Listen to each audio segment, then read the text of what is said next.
அந்த லெசனை பத்தின ரீகாப்சுலேஷன் பார்க்கலாம். Class class class class monthlies MGR எந்த ஊர்ல பிறந்தார்? கண்டி, இலங்கையில் இருக்கக்கூடிய கண்டி என்ற ஊர்ல பிறந்தார். இன்னொரு யாரு அவருடைய அவங்க எந்த ஊர்ல படிச்சாங்க? இந்த பாய்ஸ்ல யாராவது சொல்லி பார்க்கலாம்.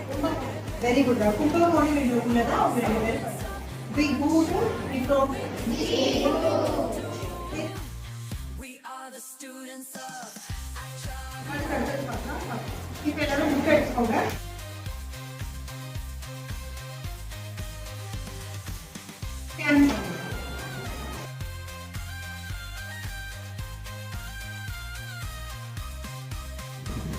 தமிழா ட்ரை பண்ணி பார்க்கலாம். சிறுவர்கள்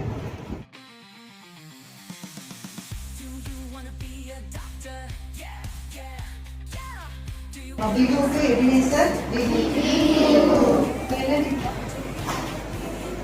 சென்றிருந்தார். காஷ்மீர் அப்படின்னு ஒரு பனி படல போய் இங்க கொஞ்சம் போயிருக்காரு. யார் போயிருக்காரு? எதுக்காக போயிருக்காருன்னு பாருங்க. அங்கிருந்த இந்திய படை வீரர் நலசங்கத்தினர் தமது சொந்த விழாவிற்கு எம்ஜிஆரை வருகை தர வேண்டும் என கேட்டுக்கொண்டனர். அங்க இருந்த யார் இந்திய தேசிய படை வீரர்கள் இருக்காங்க. நாட்டுக்காக போராடிட்டே இருக்காங்க. அவங்களை எம்ஜிஆர் வந்தா நல்லா இருக்கும் அப்படின்னு அவங்களுடைய சொந்த விழாவுக்காக இருக்காங்க. அதற்கு ஒப்புக்கொண்ட அவர் அச்சங்கத்திற்கு நன்கொடை வழங்க அது என்ன பண்ணாரு?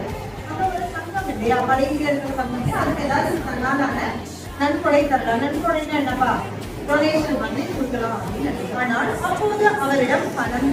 எனவே அங்கு தங்கியிருந்த தமிழ்நாட்டு தொழிலதிபர் ஒருவரிடம் தொகையை கடனாக பெற்று அதனை நன்கொடையாக சென்னை திரும்பியதும் முதல் வேலையாக அத்தொகையை திரும்பி கொடுத்தார். நம்ம தானே முதலமைச்சர், அவங்க யார் கேட்க போறாங்க அப்படின்னு அவங்க என்ன பண்ணவே இல்லை, நினைக்கவே இல்லை. முதல் வேலையா சென்னை வந்தாரு, நமக்காக சுத்தாங்க பணம் அப்படின்றதால அந்த தொகை என்ன பண்ணாரு, அந்த தொழிலதிபருக்கு என்ன பண்ணிருப்பாரு, காசோலையா அனுப்பிச்சிருப்பாரு, இல்லைன்னா என்ன பண்ணிருப்பாரு, பேங்க்ல போட்டுட்டு இருப்பாரு. இதுதான் அவருடைய மிக சிறந்த மனிதாபிமானமா இருக்கிறதால மக்கள் அவர் என்ன பண்ணாங்க, பொன்மன செல்வார் அப்படின்னு சொல்றாங்க. இருந்த போது ஏழை எளிய மக்களின் வாழ்க்கை தரம் உயர்த்த அரும்பாடுபட்டார்.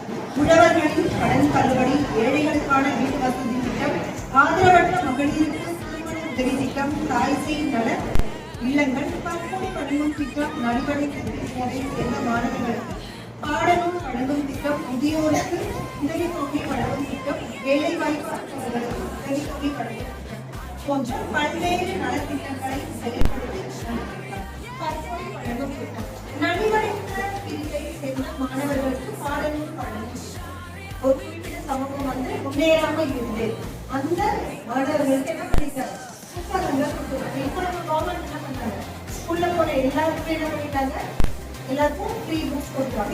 உதவி தொகை கடனுடைய திட்டத்தை தேர்ச்சியாக கொண்டாங்க. அதுக்கடுத்து வேலை வாய்ப்பு அற்றவர்களுக்கு உதவி தொகை வழங்கும். இப்போ இது வந்து தமிழ்நாட்டில் இருக்கு. படிச்சுட்டு வேலை வாய்ப்பு இல்லாத இளைஞர் இளைஞர்களுக்கு என்ன பண்றாங்க, மாதம் ஒரு குறிப்பிட்ட உதவி தொகையை கொடுக்குறாங்க. ஏன்னா அவங்க வந்து பெற்றோரை கஷ்டப்படுத்த வேணான்றதுக்காக இந்த திட்டம் ரொம்ப வருஷமாவே இருக்கு. எம்ஜிஆர் காலத்துக்கு இப்பவும் நடைமுறையில் இருக்கக்கூடிய திட்டம்.